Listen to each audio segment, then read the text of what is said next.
வளைச்சு வளைச்சு எடுக்காத, வீடியோ எடுக்கும்போது மட்டும் எடுற. எப்படிதான் குடிக்கிற? உங்க அப்பா போடுறதுல அப்படிதான் இருக்கும். உண்மையா சக்கரை இல்லம்மா இதுல, எப்படிமா குடிக்கிறன்ற புரியல.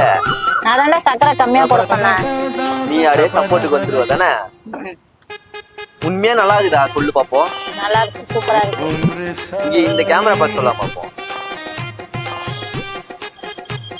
என்னவாமா தெரியல, ஏதோ சொல்ல. சக்கரை அடியில இருக்கு, ஆத்திக்கு சொல்றாருமா. இல்ல சக்கரையே இல்லடா இதுல. இப்பதான் சக்கரை இருக்கு, நல்லா இருக்குன்னு கம்மியா தானே போட சொன்னேன்டா. வீட்டுக்காருக்கு சப்போர்ட்டா? அப்புறம் நான் தான் சப்போர்ட் பண்ணேன், அப்புறம் யார் பண்ணுவாங்க? இந்த அளவுக்கு ஆயிடுச்சா? இந்த டீயை வாங்கி இருட்டாயிருக்கு. ஆஷ் வா வா வா, ஆஷ் வா வா, இந்த வீடியோ எல்லாம் வேணாம் வா.